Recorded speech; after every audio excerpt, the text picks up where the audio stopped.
In this part of the world, MIT stands for Made in Taiwan. In fact, while the American computer industry has been worrying about the Japanese and more recently the Koreans, the Taiwanese have been quietly emerging as a major player in the worldwide PC industry, not only making clones, but developing new machines of their own, which in some cases are outperforming their American counterparts. Today we are in Taiwan to take a look at the Asian clones on this edition of the Computer Chronicles.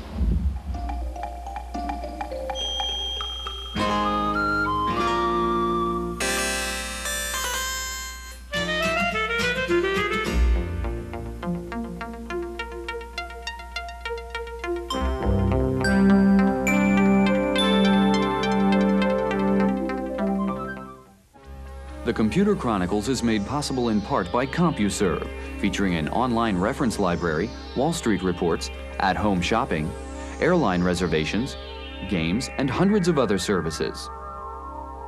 CompuServe, helping people get the most from computers. Additional funding is provided by McGraw-Hill, publishers of Byte. Byte's detailed technical articles on new hardware, software, and languages cover developments in computer technology worldwide.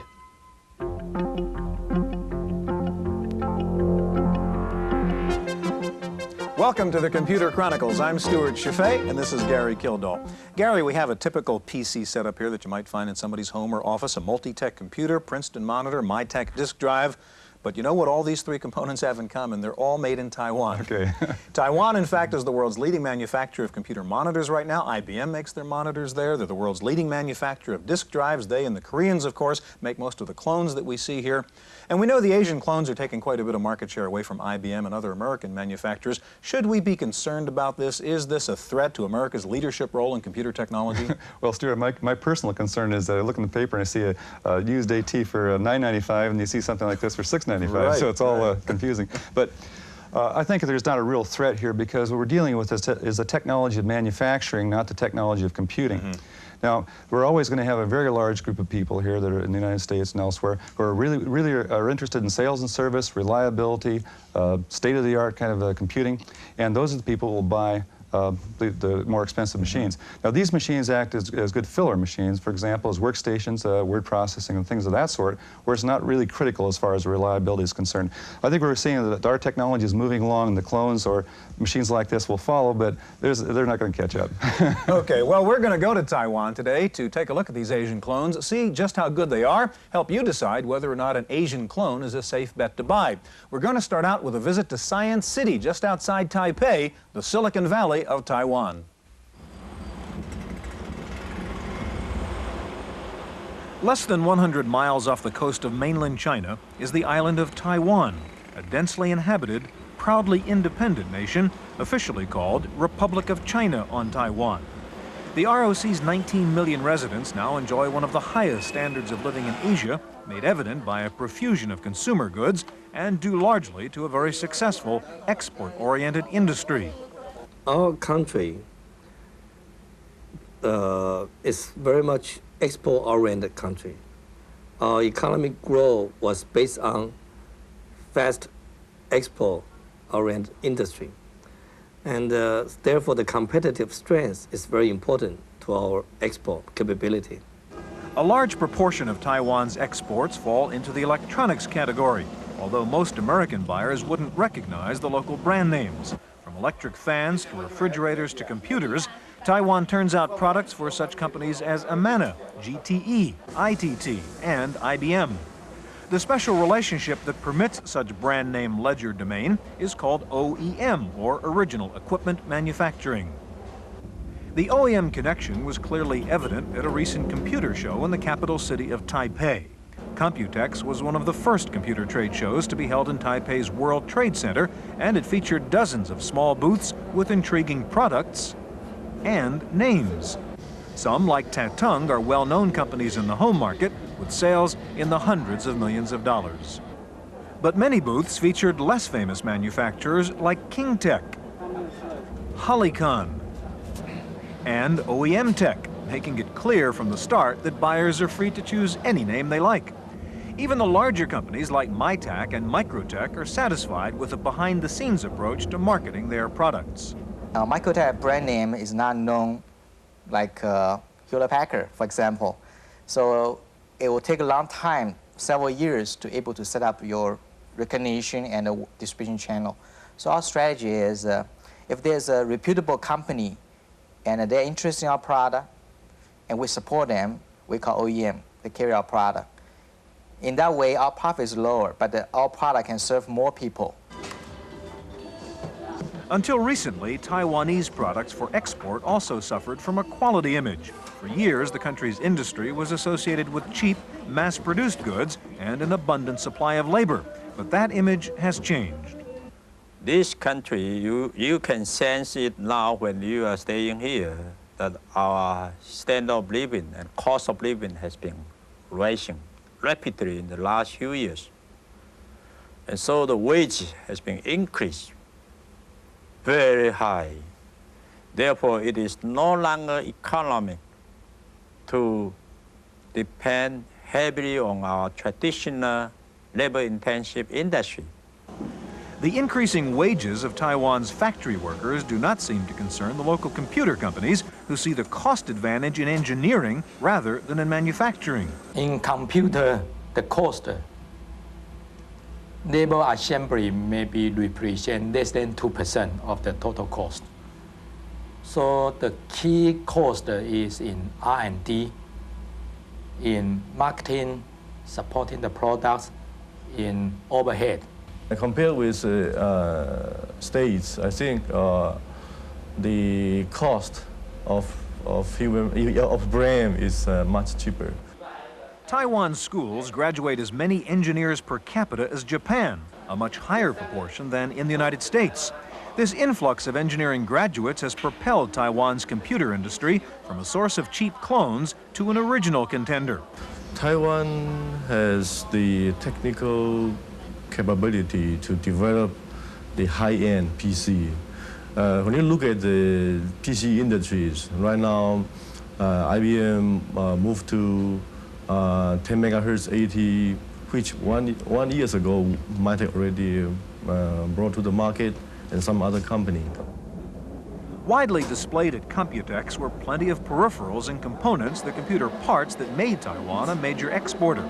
But Computex also featured some distinctly new products as well, from some of the leading local companies. Tatung is one of Taiwan's biggest companies and the largest producer of computer monitors in the world. One of its biggest clients also happens to be the biggest computer company in the world. Tatung, which produces a vast array of electrical appliances, also operates its own school, the Tatung Technical Institute. Originally, Tatung Tech was meant to be a vocational school, but it's expanded to offer advanced degrees in everything from computer science to management. Tatung's president believes that a quality-minded export industry is critical to Taiwan. This is really similar like after World War II. Things made in Japan is considered very cheap, but not so good, not so reliable. And I think that, as you know, we making good products. So there are some other companies.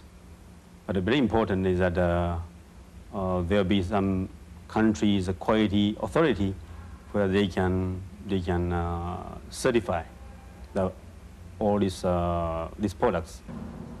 Among Taiwan's top computer exporters is Multitech.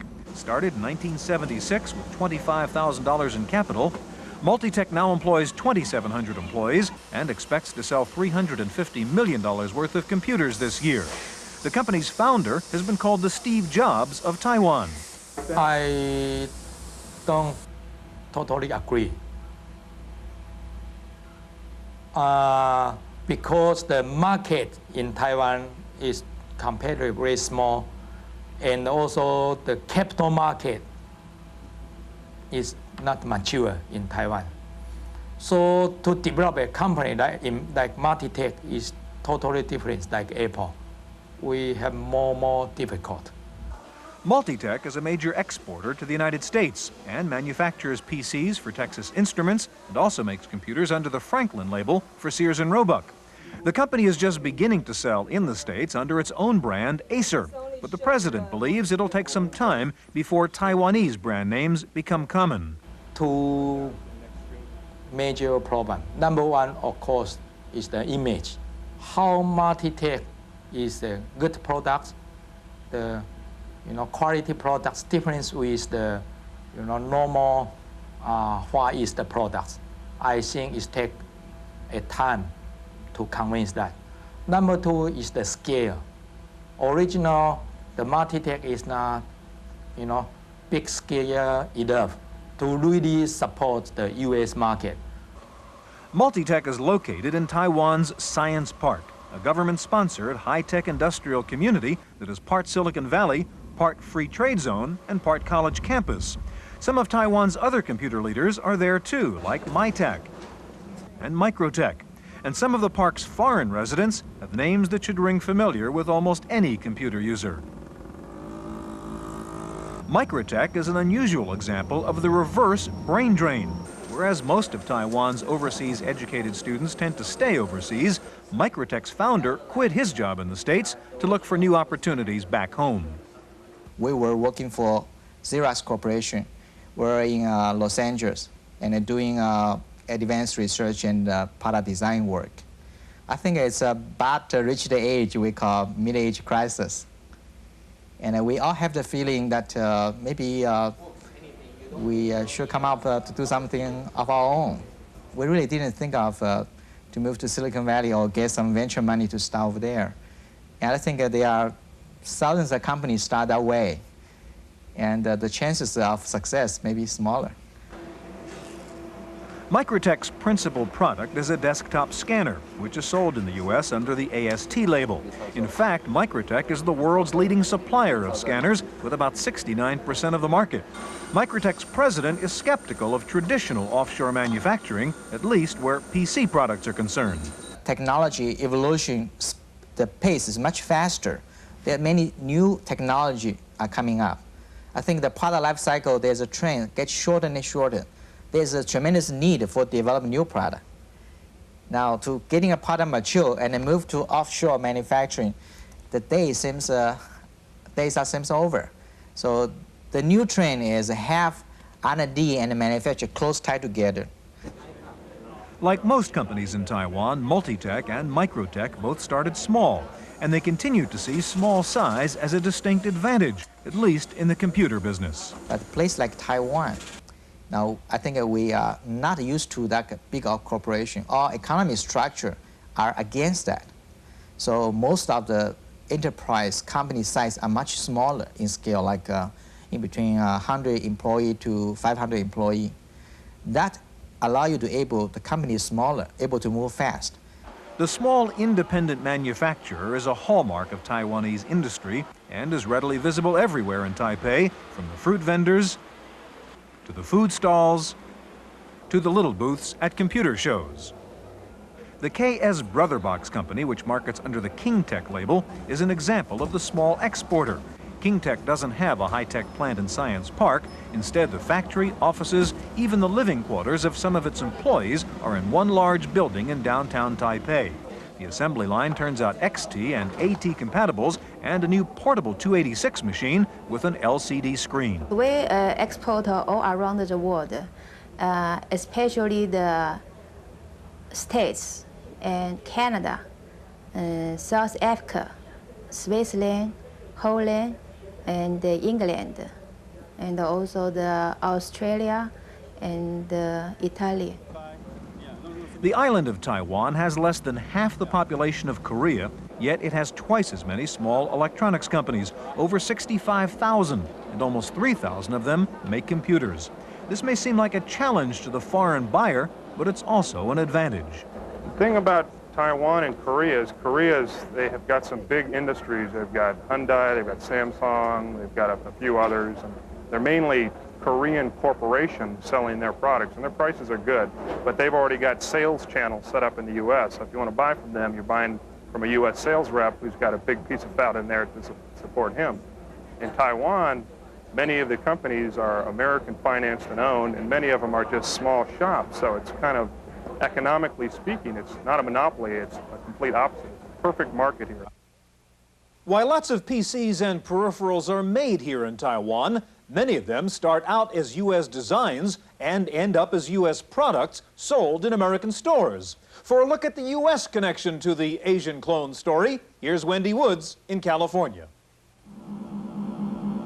With the exception of its monitors, every product Atari makes, from its game machines to its sophisticated ST computers and new laser printer, is made in Taiwan. Atari's U.S. facility is just a big think tank where the products are designed. It's cheaper this way. Labor is cheaper overseas, and Atari makes no bones about its interest in cutting costs. It's possible to do manufacturing in such a way that is not too labor intensive now, but if you don't have a very automated factory, it makes sense right now to do your manufacturing overseas. But engineers have had some trouble with this arrangement. Communication is a problem when you and your factory don't speak the same language. Then there's the shipping time, up to 3 weeks for product to reach the U.S. There's one other disadvantage to manufacturing in Taiwan. Atari says that plant is working at capacity, and Atari would like to expand its manufacturing capability. So, armed with millions of dollars from a public stock offering, Atari is thinking about opening its first plant somewhere in North America. The bottom line is that the consumer in this industry has shown that it really doesn't matter if it says made in USA, made in Taiwan, or made on Mars on the package. They're looking for a price and a value, and we have to be able to provide that to them. But at this point, it looks very good that we can provide that with domestically manufactured products. In Sunnyvale, California, for the Computer Chronicles, I'm Wendy Woods.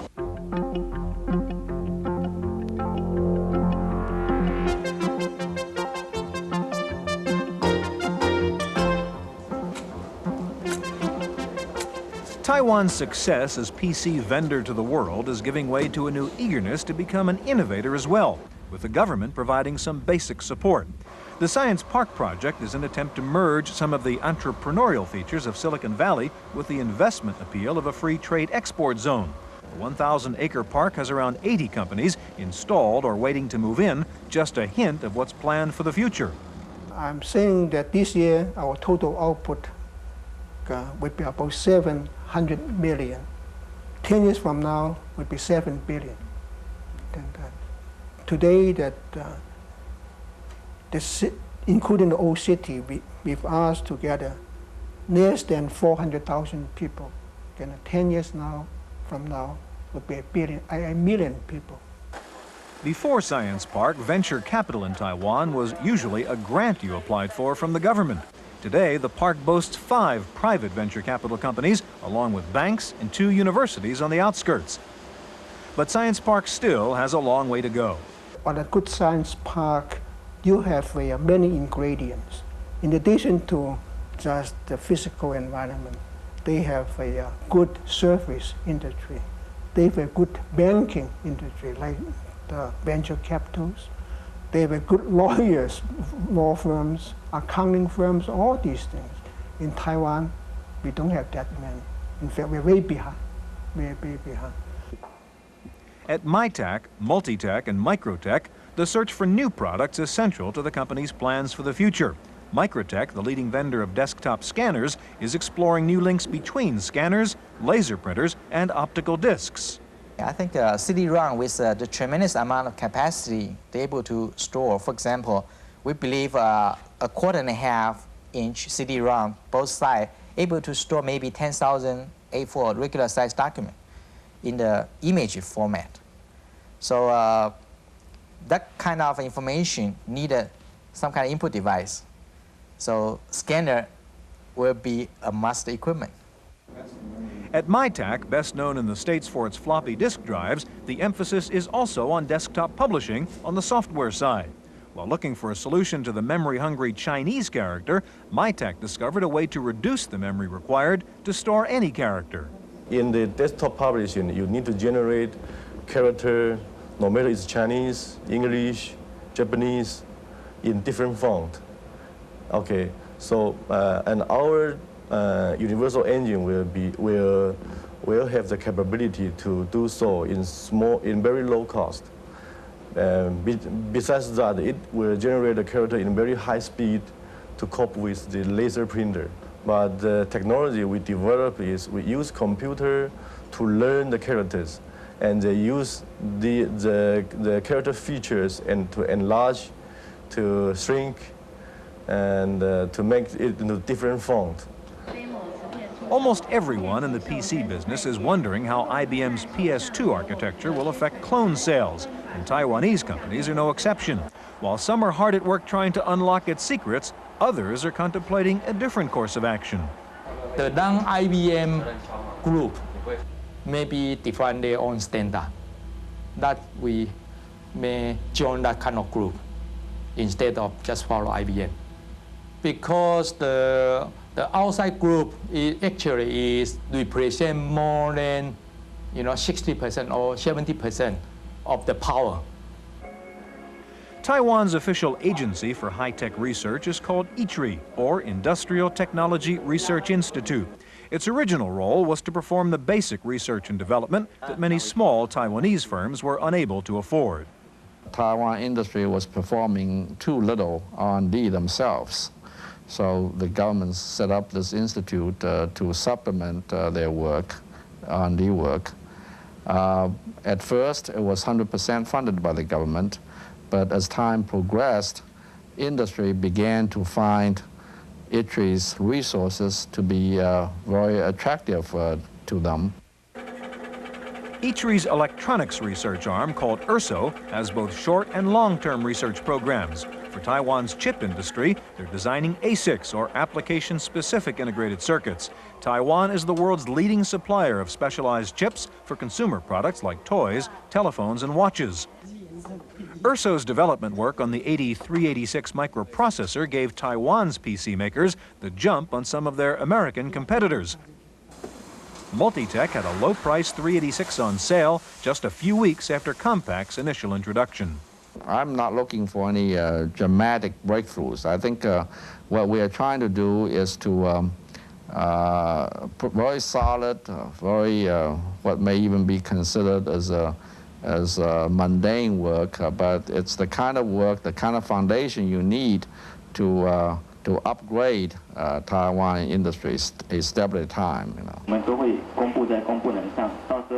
But there are some cutting-edge projects at ERSO, and they're beginning to bear fruit. Chinese voice recognition and speech synthesis, for example. Since Chinese is a tonal language, paper dictionaries are only imperfect guides to pronunciation. To overcome this shortcoming, ERSO has developed a CD-ROM dictionary complete with sound and graphics. It can be played on any compact disc player through a black box called a multifunction CD-ROM controller. The controller, initially meant for schools and libraries, will sell for about $3,000. For Taiwan's new generation of entrepreneurs, the future looks bright. Some of its bigger clients are beginning to talk about tariffs and protectionism, but trade problems haven't affected sales figures yet. Multitech's PC sales are up 100%, and the company has a long-term strategy based on the ancient Chinese game of Go. The Go is really a long-term game. That's number one. Number two, the Go always use the strategy, okay? Different kind of strategy. Like, they always put the stone in ahead, try to make a better position, okay? Then, because you have a base there, then you can try to very aggressive and also take risk in higher technology or other things.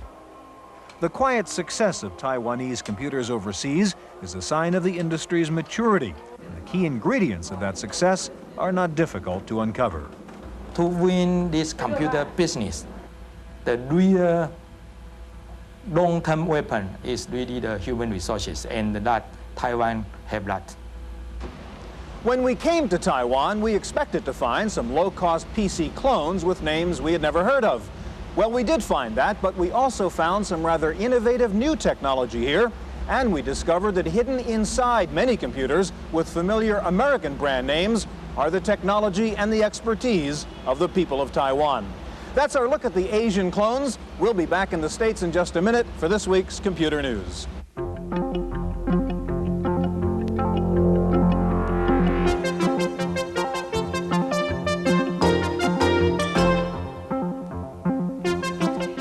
Random Access File this week. IBM is trying to overcome some recent bad publicity on the PS2 Model 50.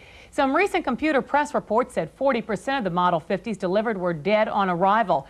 IBM admits there's a bias problem, but that the problem is easily corrected by using the reference disk which is included with each system.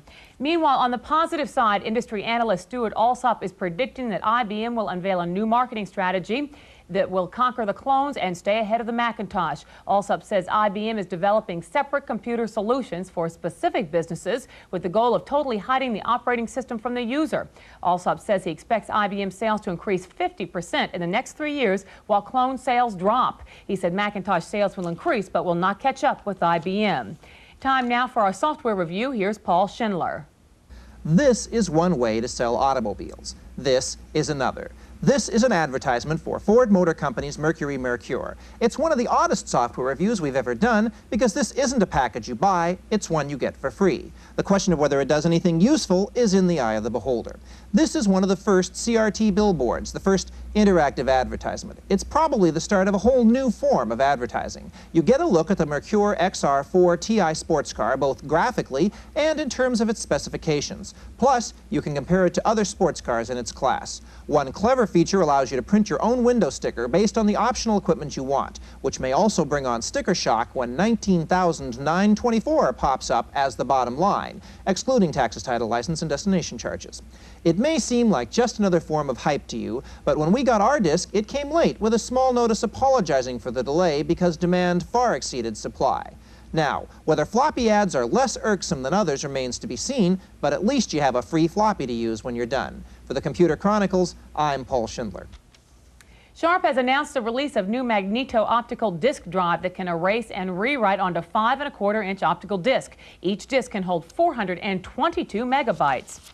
Digital Equipment Corporation says it will begin manufacturing the Microvox 2 in India. Digital says it also hopes to use Indian engineers to develop software for the international market.